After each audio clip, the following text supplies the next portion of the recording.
Hi, everybody in real life and on in attendance. I guess we're all on Zoom, but to my team and also to the people joining us. Um, Sarah is caught up on something and she will join us in just a second.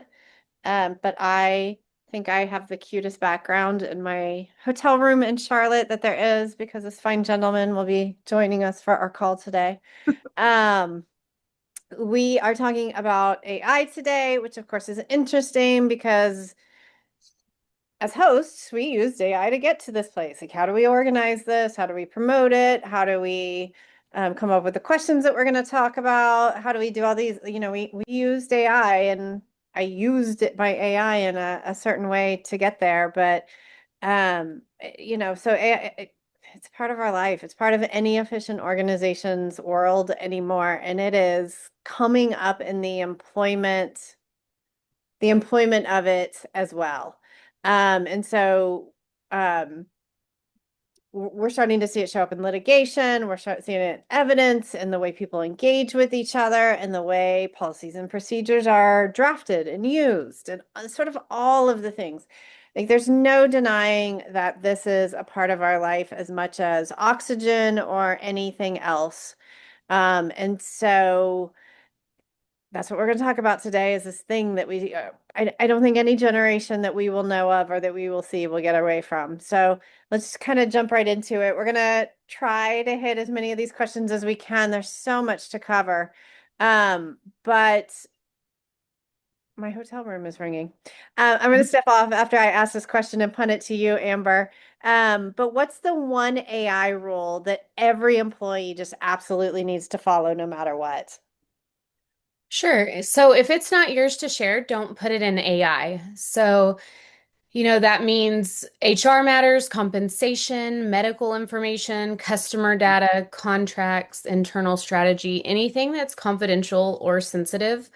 AI tools can sometimes feel if I can talk, conversational. So they feel private. You feel like you're talking to someone. Sometimes, people have said, "Oh, I've used them as a therapist. I've used it this," and you just start talking to AI, forgetting that, that really is a data system. So, where you want to say yes, productivity is encouraged. But at the same time, you need to protect company and coworker information, and that's just a non-negotiable in the workplace. And so AI can help you draft it, but it cannot replace that judgment. And so do not put confidential information into AI would be the number one rule. Amber, the last thing you said was the thing that I was like, that's everything. Um, AI can help you draft it. Like AI is only our first stab. Doing my business plans, doing financial activities, doing marketing, is it always only the first stab? Like I think that's going to be a theme that we're going to keep coming back to over and over again. But I don't know if I cut you off. Did you have more to add? I'd like to hear Lindsay and some other folks what they think about that too. Like, what's that one rule that you got for everybody? You Yeah. good? Lindsay, what's your kind of initial? It's funny, Natalie, that you latched on to what Amber said there at the end, because that's exactly how I was going to start my response too. I'll only characterize it just a little bit differently. In I think about this, of course, in the way that employers engage with their employees and the way that those engagements influence and affect an organization's culture. And I think first and foremost, and this is actually more from my investigator side, legal tangent side of me. And that is thinking about the use of AI, cautioning the use of AI as it relates to the way we do or do not defer to it for our decision making. That certainly AI is useful to think through a decision. I've heard others in this space characterize AI as a thought partner, not the thought leader, and so the users of AI have to recognize their own leadership in the use of AI and use it merely as a guide, right? And not to allow it to take away from the human qualities of interactions with employees. And so, yeah, anytime you are inclined to use it as a replacement for your own judgment, that should be a red flag that you need to take a step back and truly evaluate the output that you've gotten. So that was the first thought I had as it relates to how we're seeing the use of AI show up in the workplace, and employers always have to be whenever they're making a decision, an employment related decision, always have to be really careful that they're the ones actually making the people decision and not something they fed to AI that may not be reading the situation quite correctly. Yeah, I mean, even any AI bot will say it's bad at the subjective. I mean, Yes. Yeah, it's self-aware enough, which kind of scary, right? that it can sometimes tell you its own limitations. And so it's really the wild, wild west right now. And I don't think a lot of end users, and I'm one of them, I'll readily acknowledge, fully appreciate how the thing works. Or doesn't work. And so, and then the last kind of thought I had about this in terms of like where it poses risk to an organization is, or I think there's a technicality piece of this, and then there's like the human culture side of this. Technically, can you employ any AI tool you want to use to help you monitor performance, monitor employee behavior, those sorts of things? Sure, but you are going to create a very distrustful work environment the minute you start using AI to monitor in ways that lack transparency, because it is likely, as these tools get more sophisticated, we all get more sophisticated, and it's likely you'll be found out, and it's not worth the risk. And so having sort of, and I'm sure we're going to get to policy matters later, but having sort of an ethos around how you think about the use of AI as an employer and how it can and will affect the culture based on the decisions you make around how to use it is like a really important consideration. yeah. Any reaction to that? Yeah, I'd love to hear Brian and Sarah, because you guys come at it from the litigation and then the transactional, and so it's sort of more legal, less human-y parts of this. Yeah. So Go ahead, Brian. Sarah. Go ahead. So they've done recent studies and they gave AI like college tests, and they found that at best it scores super mediocre, C averages. And if you couple that with poor legal prompts, and the people pleasing aspects that come up with a lot of AI, where it tries to give you the answer you want, you might not give it all the relevant facts. You can end up getting some pretty interesting chat GPT and other AI output that Brian and I then have to use to argue with clients, and it really runs bills up. It kind of is like whenever you're in like whenever you call into a place and you're in like the phone menu version of, not a good place, and you're just stuck there and you want to speak to a person, you want that operator, you hire counsel. We're essentially the operators. We can help you get to where you need to go. AI definitely has its limitations, but we can also coach you on the good prompts that can give it better output, but you still need some help. Yeah, Brian, you had a particular incident that led me to start one of my new mantras, which is it takes a legal degree to write a legal prompt. But you had a situation in particular. I don't know if that's where you were going to go.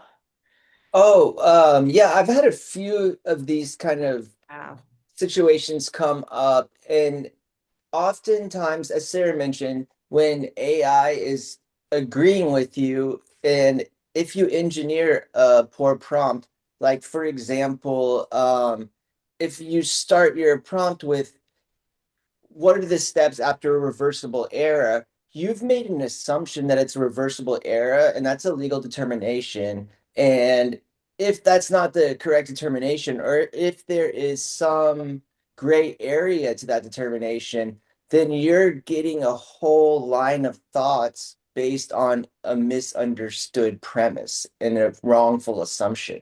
So, the other time I've seen it come up quite often is when you're asking it to do a legally complex thought process and you're not understanding the basic underlying legal concepts. For example, you can ask the AI how best to go after someone in another state, for a breach of contract, let's say. But if you don't understand personal jurisdiction, then everything that you've gotten about how to pursue that person in another state is irrelevant because you can't pursue them if you don't have personal jurisdiction. So just to kind of sum it up is they're taking the legal part out of their question and just getting unusable information that agrees with them. Yeah, I know I'm kind of getting a little bit down a rabbit hole, but one of the things we've spent some time talking about is how do we make sure that we understand who's on the team? So when you hire us, we're not hiring a law firm is not cheap. And when you hire us, you are hiring us to be your experts to get a grade far higher than a C. You're hiring us to be really good at the subjective. You're hiring us to be on your legal team. And if you are regarding the truth of a poorly fed robot who scores poorly over your teammate who's giving you, dealing with you at the billable hour, you are going to become very agitated with your bill. You're going to be very agitated with us. But AI, and we're going to have a conversation with you about it. AI is going to constantly talk to you about how great your prompts are. And so you have to ultimately decide who's on your team. And within that, I hope everybody heard me say, don't stop using AI. Don't stop being creative. Don't start using it as a team member or a thought partner. But at some point, you do have to decide what's on your team. And frankly, I just don't think the subjective legal parts are in AI good enough yet. So, all right, I'm going to switch gears a little bit unless anybody else wants to chime in. All right, Amber, I think I'm going back to you again. This is going to be, I think last month it was very Lindsay heavy, and now we get to be Amber heavy. If I use you guys as an example, I am sure every single one of you has done some personal stuff on your work computer. I know it. Every employer knows it. But one of those things might be that you're getting into your own Gemini accounts or your own ChatGPT personal accounts. And you might be doing that on my machine.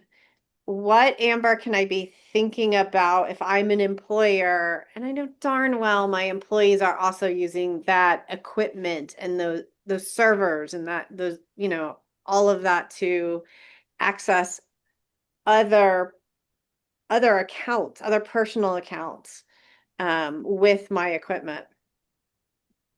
Yeah, so I think that comes around having some of those guardrails that were kind of alluded to earlier. And so creating, an approval lane. What is, because like you said, employees are using AI. A lot of employers are encouraging it. So putting a ban on it is not effective. And so, having an approval lane, what is designated, what are approved within the company. So whether it's Gemini, ChatGPT, Claude, whatever it may be, maybe certain departments have certain policies and, engineering has Claude and they have different things around this. So really think about how it affects different departments and have that, those guidelines, those approvals. What do you do to get approval if you need a different one? And designate that. And so I think that shows some transparency there. Sometimes when employees don't know, like, is this manager going to care? Is this manager not going to care? And they don't have that. They might want to hide it or, oh, I'll just go on my personal because it might not be approved. And so I think it needs to be talked about because AI is so prevalent. Another thing is just kind of letting people know what you can and can't put on there. So in relation to personal, not using your personal, and then what not to paste, because what we don't know, we don't know. So some people might not think that they're putting anything wrong in there. Well, everybody knows this. Well, this is kind of general, but it might be very specific to a certain employee issue or have a disability in there. And so it might not be purposeful, but if you're not defining as a company what that is, then that's going to be an issue. And then last thing, I think it would just be, having that ownership for people and transparency. So if they do this, even if it's not malicious, if you as an employer do not tell them, what is expected of them, and put those guardrails, and it really comes back to you on those things. So yeah, those are my thoughts. All right. Anybody else want to chime in on this? Brian, I bet you want to say something. Yes. I think people have some sort of a belief that when they're using work email, that's private, but work email is the company's property. And the In the similar United States. In the United States. in the Yeah, United States, right. yes. Um, Maybe that's different in other countries, and so I'd be really mindful of that when you're hiring virtual assistants. I mean, even from state to state. But I guess the more the point I was getting at is employees may think that these AI transcripts, and that's what I'm calling the conversation with AI, that the transcripts have some sort of privacy, like, oh, this is my transcript, but in fact, those are discoverable in litigation, and we're starting to see um, those requests come through in litigation. Like, I want your chat GPT transcripts. So the same goes for protecting trade secrets. If you don't protect it, then a court's not going to protect it for you. So if you have employees putting um, confidential trade secret information into Chat GPT, and you're not using an enterprise account that is a black box, your information becomes public, and you can't later ask a court, or you may want to, but a court probably won't be sympathetic to your case if you've let the tech companies have access to your trade secrets. Right. Yep. Anything you want to add, Sarah? Guessing there is. They're also seeing people use AI a lot for work purposes, as in creating templates that just aren't there. For example, I just had a situation come up where someone was really convinced they needed a POA. They just wanted it fine-tuned because they already had AI generate one.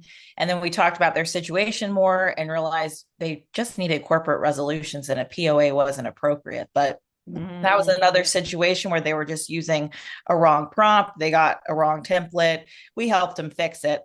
But you also see people just trust those templates a little too well, and then they come to you when the issues pop up with them. I've seen it with estate planning documents where you get some pretty questionable output because AI is hallucinating precedent, confusing what jurisdictions apply, not properly advising them on certain issues.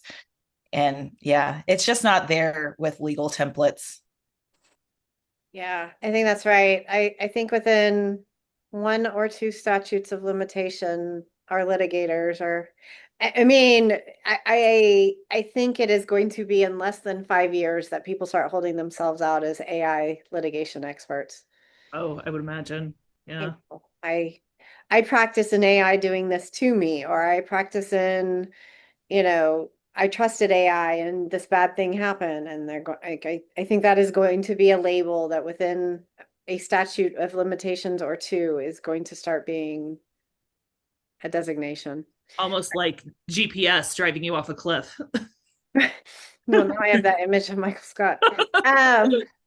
Actually, I wanted to piggyback on something Sarah said, and this is a little off topic from the question, Natalie, but the idea of I think what we're seeing in our practice a lot, and what y'all attorneys are seeing, not me so much, but the amount of unwinding from attorney chat GPT that y'all are doing just compounds people's costs. And I can, because as you pointed out, and we've continuously pointed out across our various platforms, that you almost do need a law degree to give it legal prompts appropriately. And so I think what our team does so well is like really helping our clients tease out what their need actually is. Because if you don't understand what your need actually is, to Sarah's example just a minute ago, AI can't tell you that you don't understand your need correctly. Yeah, all of that. All right, I am going to switch gears though, unless somebody else has something. Okay, so a little more grounded question. I have engaged with managers of people who have said some things like, if I find out my team is using AI, I'm firing them on the spot. To which I think, welcome to the 20th century. If your employee showed up at work today, they used AI, right? Um, and on the other hand, I have seen managers who are like, stop spending so much time doing that. Use any and all cheats to get the work done. And a lot of times, those two people work next to each other under the same organizational umbrella. And so it gets confusing. I have one manager that tells me one thing. I have one manager that tells me another thing. And as an employment attorney, where so much of the basis of my existence is, did we treat everybody the same? Did we behave across organizations and across people equally so that we can measure the equality or not of the behavior? And I don't know, Brian, I'll pick on you first. If we've got people who are not treating people the same, what do you look at sort of in your litigation lens as being the way to deal with people being treated differently? I mean, anytime you are treating similarly situated people differently, you're opening yourself up to a discrimination. And it's imperative that you have some rules around AI usage that take a bit of the subjective out of the managers. Like for example, by having an approved AI tool and then properly training employees on the ways that they are allowed to use AI and the ways that they aren't allowed to use AI, can help kind of clarify and take out some of the ambiguity as far as policies. But realize, on the other hand, there's always going to be people who are more efficient at using new technology than others, and you, to some extent, you won't be able to weed that out, but to the extent you can, it's important to do so. Yeah. What about anybody else? What do we think about inconsistent? Amber, Lindsay, you guys are dealing with these managers. You're dealing with these actors and these people who bring in their own life experience to manage their teams and earn profits for an organization. What do you think when we got different messaging from different people? In some regards, it's the same as everything. Like one manager's strict on attendance, one manager's not. It's that same old thing, and Different. Yeah. it's this brave new world issue. Yeah.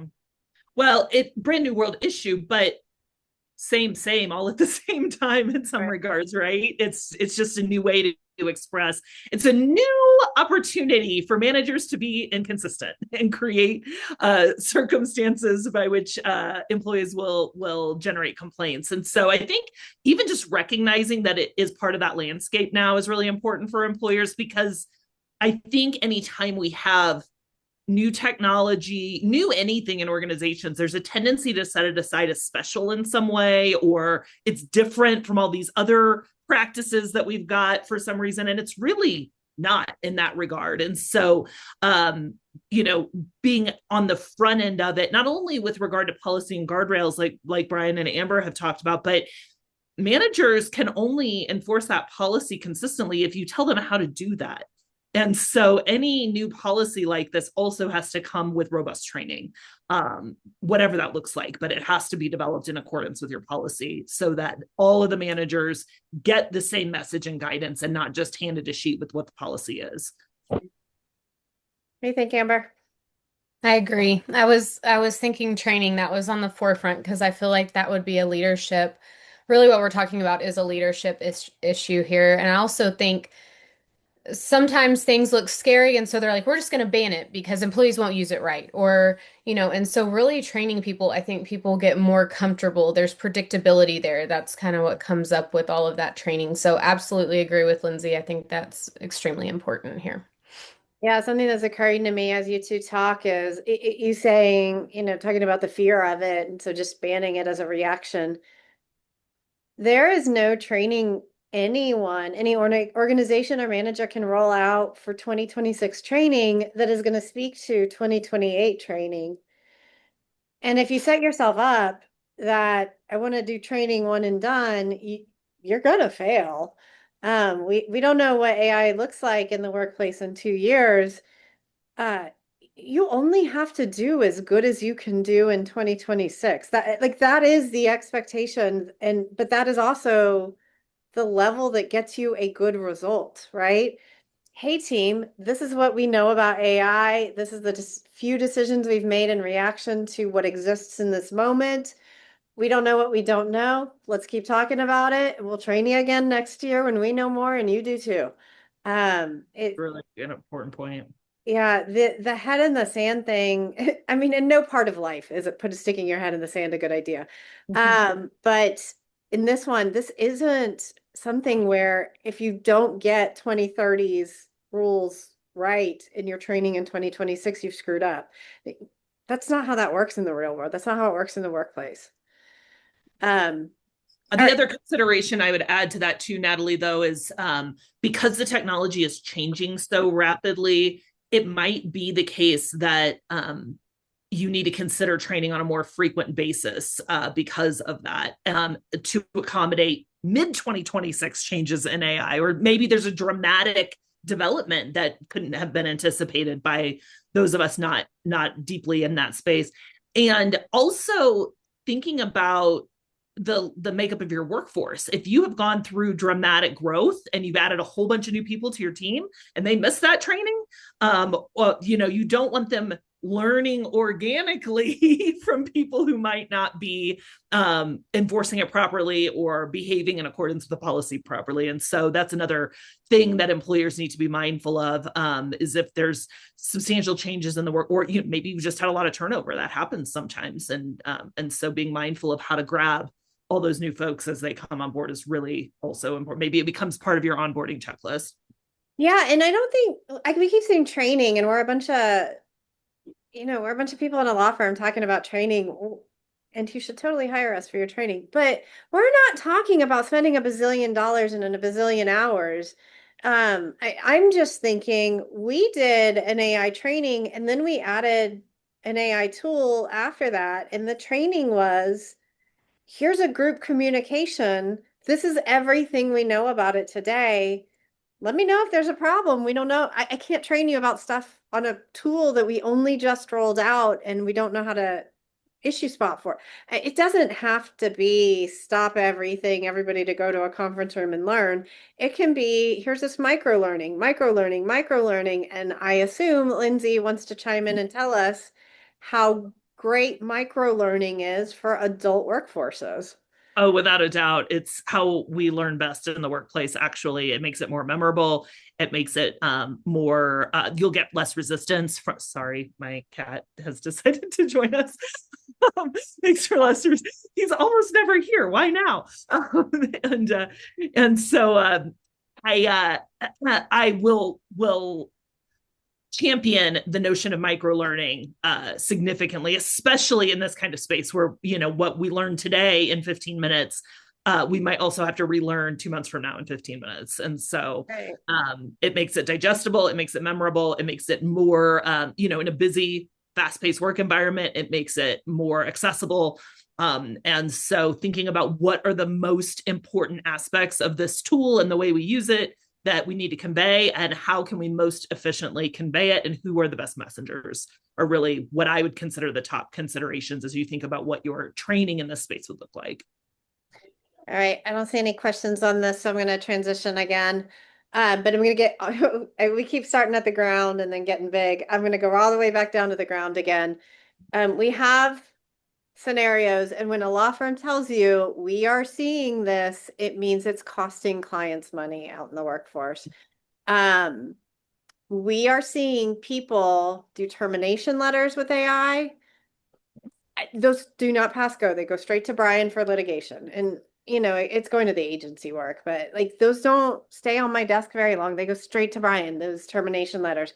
We're seeing them do that thing with subjective information that AI is so bad at in the production of work reviews, PIPs, annual reports.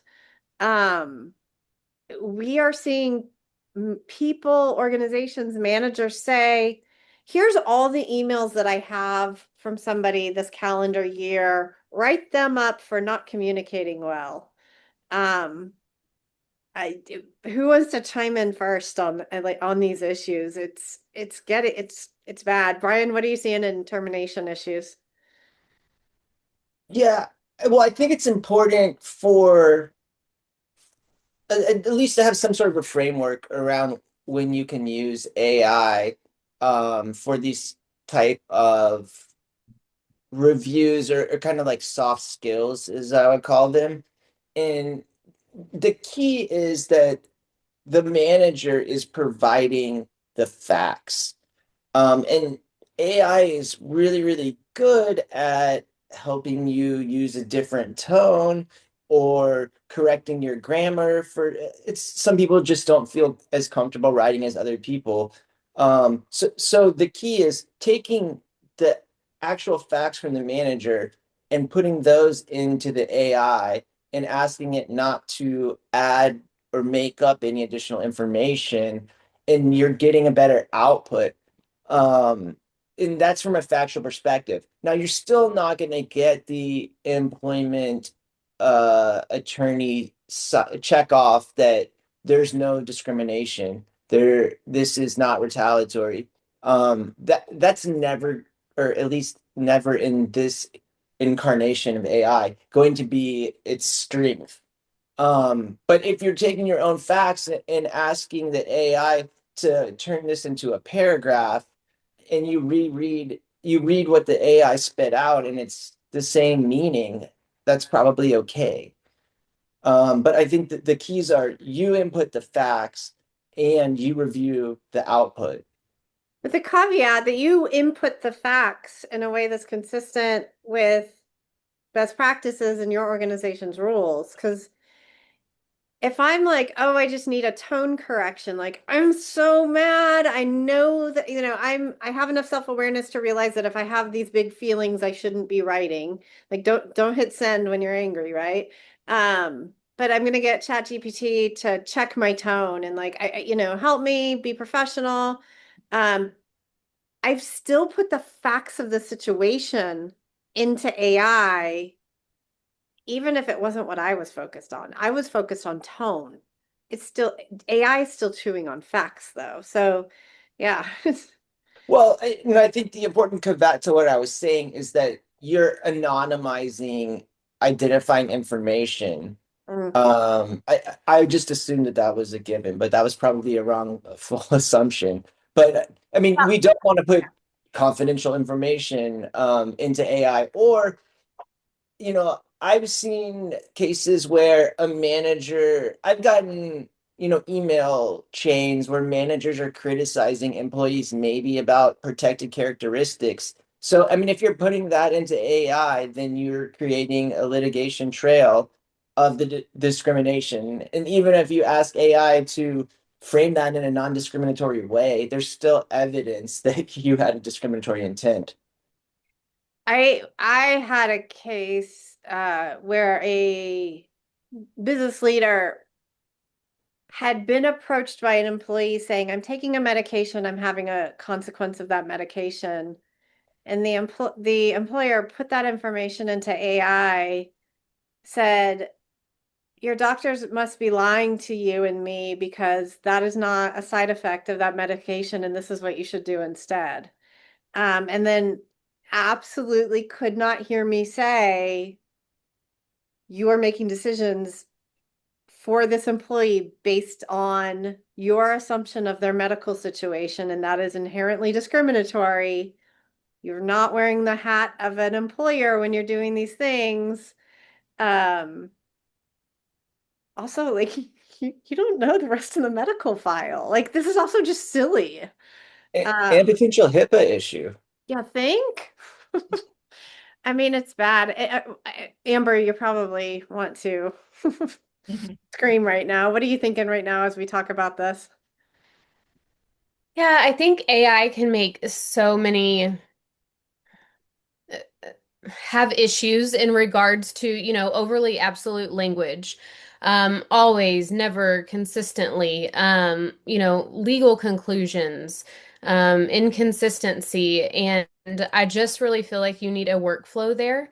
And a lot of times managers will think, oh, well, I put it in AI, it's automatically correct. This is 100%. And they don't maybe have that judgment that, say, HR does or someone else. And so, having managers, if your company has the ability or has an HR or someone that knows and has kind of a workflow, okay, if you want to draft the bullet points on that first, AI can help you start, but HR really needs to review before sending any of that because, I mean, AI can make mistakes, and I think people forget that sometimes because we're just in this go, go, go mode. And so it's like, okay, this is done, let's check off, let's send it.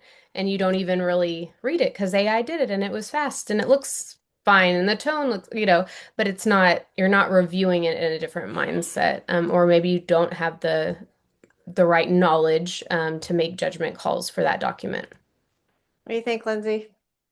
Well, kind of on that point, it also seems to me like if you're using AI to generate a termination letter or an offer letter or a performance review or even just in crafting email messages back and forth with your employees, that you're using it because it makes your writing process easier, and not everyone is confident in their writing abilities in the first place. And so I think snap judgment around, oh, it's better than I could do, lulls you into not looking for inaccuracies that can get you in trouble or inconsistencies that can get you in trouble, and or judging it against what your own organizational policy is, because it can't know it if you didn't tell it what the policy is. And so I think that a snap judgment around, well, that sounds really great, and it's better than I could do, can like lull you into this false sense that like the product is better than what you could and would have done on your own. Yeah, the organization is always better than how I organize my emails, right? But I think because you were, Lindsay, in Colorado speaking, one of the things that I was remembering is, in a Colorado termination, you have to provide certain information. And if you are the prompt writer and you don't say, oh, by the way, the employees in Texas were in Colorado, the employee used to live in Colorado, they've only been in Texas for 13 days, but they are there permanently. But if you're not knowing, if you don't know why all of those details are important and telling AI, you're not even giving AI the chance to do things right. But it sure sounds good. Your termination letter is going to be wrong. Yeah. All right. I keep skipping over you, Sarah. You got any thoughts? Because I'll get you on one of these. Covered most of it on that one. All right. Sarah, you do a lot of these business meetings with, I think my Siri's about to talk, speaking of AI. You do a lot of these business meetings where you get on video with people and you're walking through stakeholders. Somebody's recording it. You're getting the Zoom summary of it. You're getting the Plod summary of it. What do you think about when you know that with or without you on the call, your business leaders are recording their conversations that they are going to take forward and possibly make legal decisions about?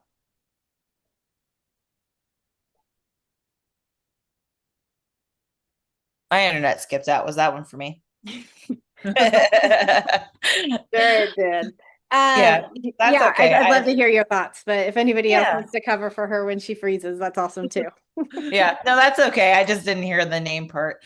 So yeah, a lot of times with Zoom meetings nowadays, you'll have like so-and-so app is trying to take notes of the call and things like that.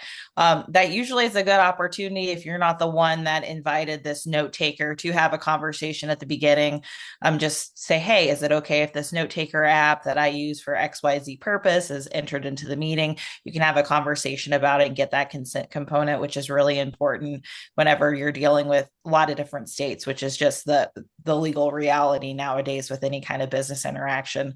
Other times you'll have sneakier ways that people will try to take meeting notes, like just using a recording on their phone and the notes app, because that has a transcription service, which that one, although it's useful, it doesn't give the reminder for like the consent component of like, oh, I see this note taker is joined a Zoom meeting. If you're in like an in-person meeting, you can have that conversation. Hey, I use this to help me keep track of business matters, that sort of thing. But when you're reviewing the transcripts, you also have to keep in mind that it does like some pretty crazy things sometimes. Like Lindsay and Rachel, our paralegal, had a situation where they were trying to get a transcript. They were using software to get that transcript, and it kept dropping all these F bombs, which were not in the conversation and which was not in the recording. And you can just see like wonky things like that. So you always have to be mindful of reviewing it for accuracy and not saying like, hey, someone said this really bad thing and trying to like, punish them for it, just because you really do need to check the accuracy. Yeah, because on the flip side, we've done workplace investigations for people being in a recorded Zoom meeting, dropping racial slurs and dropping, the F-bomb and Protected health information. or health information, and the person being in trouble, and everybody's saying, and like everybody's like, it's in the record, you can't argue with it, and everybody on the call is like, that's not what anybody said. But Sarah, the other thing I think about, especially in your world, is I've seen people take a Zoom and be like, that's our business record. That's our annual meeting record. That's our evidence that we, in the case you just brought up, like that's our POA document. That's our Yeah. agency effort. What do you think about just copy pasting or being like, I don't know, we'll save the recording and it'll be all the proof we need later? So I'd say it is a step better than what some business owners do, where they don't keep any kind of documentation about business decisions. So it's better than nothing. But in a perfect world, you use this as a tool to document the appropriate resolutions, the appropriate minutes. You make sure you go through it and just take the little bit of extra time when the meeting's still fresh in your head to document, hey, these are the decisions we agreed upon, especially if it's with sensitive matters. Like, do not try to say like that's sufficient, power of attorney. If you're trying to give someone like signatory authority or you want them on the bank account, know that like these third parties are going to want to see some sort of documentation, and handing them your Zoom transcript is likely not going to cut it. I've seen banks do some pretty curious things depending on which one you're working with, but don't count on it. You really want like an official corporate book, especially if you're thinking about being acquired later, selling your business, things like that. So don't use it to help you be lazy, but use it as a tool to help you with better documentation. All right, Amber, I have a very specific question for you before I go there. Brian, Lindsay, you got anything to add on this one? Amber, a lot of our employees are not in the United States. What do we think about when we're doing just the normal routine team meeting over Zoom, project meeting, team meeting, town hall over Zoom, and somebody's on vacation in another country? Europe's the stereotype, but it could be anywhere in the world, or they live there, or that's where the company is owned from. What should we be thinking about? Yes, and I'm going to back up a little bit. I know we've mentioned this, but to the US as well. I know we've said it, but you just don't think about it sometimes. You're global, you're always on Zoom meetings together.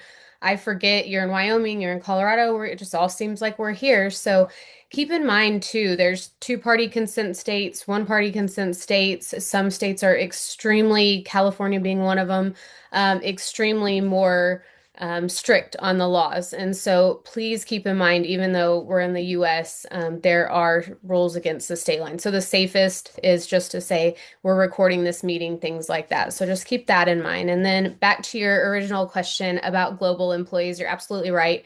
Europe has GDPR and different laws like that some people may be kind of aware of, but you don't really know what that means. I mean, we have some laws in the US that are similar. Surely it's kind of the same thing. But we need to have a purpose for these because they are more strict. Why are you using these recordings? Retention rules along those. Are we going to retain them for X amount of time? Just like, files and things, payroll files, employee files, things like that. Access controls, who can access these, and, just guidelines. I know we keep talking about that, but it is so important in these things. in that regard. And then the last thing I wanted to touch on is just the type of employees that you have, because I know, again, some companies may have contractors, they may have vendors. We may, just throw 20 people on a call and start talking about things to get opinions. So keep in mind that your contractors may not be governed by your employee handbook, but by these policies that we've been discussing. And so if they're not, we need to make sure that we're putting that in our contracts. Mhm. And so making sure that we have contractors covered, vendors covered for whenever we are encountering things like that, because I'm sure we've gotten those scenarios as well. Absolutely. All right, anybody got anything on that? We're getting closer to the top of the hour. Let's talk about, are there any like big ticket issues that we haven't covered that, like, if Brian's in charge of the world, if Lindsay's in charge of the world, if Amber, Sarah are in charge of the world, what are our hardcore rules about using AI in the workplace? Brian, I'll start with you. I would say have a policy about use, and if you're a company, make sure you have the premium or black box version of the AI that you control.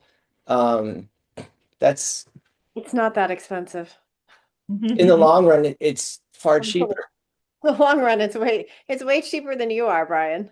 Uh, um, who else? Lindsay, you got a absolute rule? You have a very different perspective on these things. We've talked a lot about like employer side related issues, but I think, and from that perspective, employers also just need to recognize, and Natalie said it earlier, that employees are going to use AI. An out and out ban is going to be more trouble than it's worth ultimately.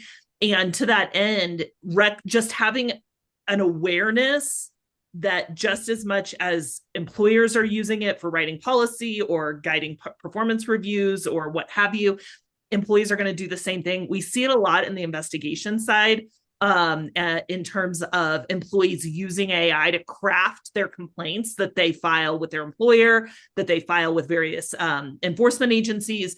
And so employees can sometimes get themselves in trouble. This has happened sometimes because I'll get an AI written complaint and say, oh, it says here that such and whatever happened, or that whatever. And then they have to kind of backtrack a little bit on their complaints. And what that leaves me with as an investigator is like a question about credibility. Like, was that just a mistake that they overlooked, or is this something that they liked, that an embellishment that they liked that AI gave them? And so I think that, as like, to go back to what the rule is question, like on the employer side of things, having enough awareness to know that an AI product may be coming to you, whether it's in the form of a complaint or a form of work product, and conveying to employees that they have to own whatever they produce from AI or on the basis of AI contributions. And that's your expectation should definitely be part of the policy that Brian was talking about. Right, because Lindsay, it has come up, and maybe this was my investigation, not yours, but I had a situation where a lady with um, she has some dyslexia related type issues. It wasn't any of my business what they were. And she also had anxiety. And in her workplace, she produced really good work heavily with AI because she'd been using AI since she was a little girl in her education to overcome these obstacles she had. And so, of course, when she had a complaint, she used AI to produce it, but in the exact same way that a judge is holding every attorney in like sort of laughable ways accountable for the output that we have for our AI use, employers are the judges holding employees accountable for their use.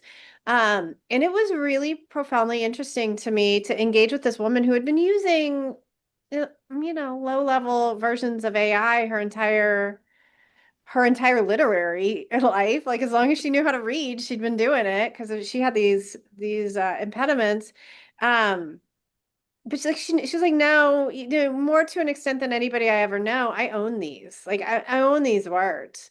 I own this script, I own these words, I own these complaints, and they're real. And that was really super interesting to me to engage with her on that. Okay. Anybody else have any sort of like absolute, if I get to be in charge of the world, this is what AI is going to do or not do in the workplace? So I deal with a lot of asset protection structures, and especially when you have trade secrets, any sort of intellectual property that belongs in a business, the number one way that people are blowing up these asset protection structures is having very loose data privacy agreements or other agreements with their employees or anybody that's allowed to use that data. So just know if you have like a perfect asset protection structure in place, you have the perfect contract suited for your situation, it is very easy to blow it up if those contracts are not updated to reflect our new AI reality. Yeah, just have to be really tight about those, because once it gets leaked out, like if you have, a secret sauce, like a donut recipe or whatever, you put it into AI, it's out in the ether now. Like, not good. Anybody else? I'm going to switch gears. We got 9 minutes. I'm going to do a super grounded example if nobody else has anything. Oh, I have one more. Yeah. The billboard rule, if you don't, this is a great way to explain to your employees when and when not to. If you don't want it showing up on a billboard, then don't put it into AI. And I think that's something that employees can understand. Yeah, I think so too. Or if you don't want it to turn into a viral TikTok, don't put it. Maybe that's more understandable these days. I think you pick and choose based on your audience. Know your audience. Know your audience. All right. Here's a scenario. And I think every one of you engages with this in a different way. If we have employees, or Sarah, I'll say co-owners to sweep you into this thought process too. We have stakeholders in an organization. Let's say somebody creates a deep fake nude or an AI generated photo or AI generated voice of somebody being super naughty or doing super unsavory things. What is our step one? What is our step two? Lindsay, you're our threat assessor. You do our threat assessment work. What would you do here? Well, you have to react immediately to that kind of scenario. And so that what that means is react first, investigate as quickly as possible after, so that you can get to the root of the truth of the situation. Even if the claim is that it's a deep fake, or what have you, treat it as if it's real, because the impact is real. Because people will, and I think people are getting more skeptical of content, but we're not near where we need to be culturally on our level of skepticism or our ability to suss out what's AI versus not. And especially, I mean, it is remarkable how far and how quickly advancements in AI generated video and photograph types of content have become. And so until we reach a point at which we have like widespread cultural skepticism around these things, treat it as real, because the impact is real. Stop it spreading, preserve the evidence first, and then direct the employees to take down, eliminate, delete, what have you, as much as they're able, is also a direction to take. And create a safety plan for the victim of the action, such that they can continue to come to work in ways that they can be productive. And so that might look like changing schedules. It might look like paid administrative leave. It might look like switching locations. After you talk to your lawyer, so it doesn't look like retaliation. That's exactly right. That's where I was going. Thank you for saying that. So that you can protect, do what you can do to protect the victim in this situation, and then investigate swiftly. And so that's kind of how I think about how you react to these things. And then once you have the facts, then you have the information that you need to make whatever decisions align with your policy. Brian, I bet your brain is screaming about evidence. What do you think if we have this situation? Well, definitely don't delete anything. You want to make sure and preserve, because if there are any claims that come out of this situation, you have the duty to produce and not destroy evidence. So that's my first thought. And I guess the second thought would be document the steps that you took.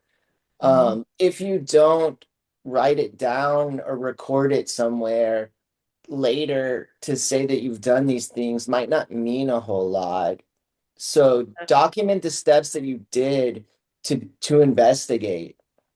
Right, because we've had clients that are like, no, that was dirty. I told IT, get rid of it. It was dirty, it was gross, destroy it, get it off my servers. I don't want it to. Well, and that's such a human reaction, right? Like, this person does not deserve this indignity. Destroy every single evidence that it ever existed. And from a legal perspective, we just need it to be destroyed in a calculated way so that, like, not that one lot, like, let your lawyer keep it, or like something. Like, just engage us, because we have to safeguard it, and we have to also not destroy evidence. And there's a forensic answer to that. It can be preserved, but not on your stuff. Anyway, Brian, did I cut you off, or can I move No, on? I've completed. All right, Amber, what do you think? I think that, coming to the end of this and just kind of, because I think these processes are great, but a lot of companies don't explicitly include AI generated content into their harassment or conduct policies, things like that. And so, going back after you've done what Lindsay and Brian have said in the documentation, going through the investigations, you need to clearly state, creating, sharing, manipulating, whatever, happened, or do it now so it's, prevented in the future. Using AI follows under those zero tolerance standards that you need to have for harassment and things like that. Yeah, because this is actually not a newfangled idea. Lindsay, I'll drop a couple names because this issue is now 20 years old. But I don't, and maybe you weren't there anymore, but we have a colleague named Megan who was doing an investigation into a professor who was using an avatar to harass a student 20 years ago. If you don't have some of these concepts in your harassment policy, in your workbooks, in your handbooks, in your policy books, like, you are behind the times. We keep saying AI is new, and the tools within it and the capabilities But within it are. cyberbullying has existed as long as the internet has. Right.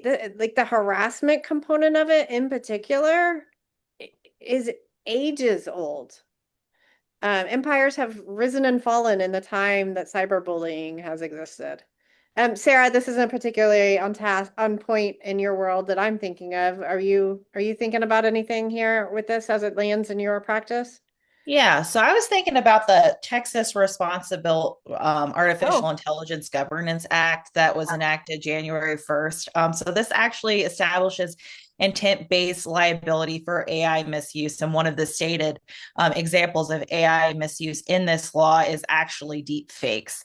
It also is anything promoting self-harm. I'm sure a lot of us have seen the news story where there was I think he was a teenage boy, and he had been discussing the potential of killing himself with AI, and AI actually convinced him to do it because of its people pleasing components when they were reviewing the transcript. And this has turned into a whole lawsuits that hasn't been resolved yet.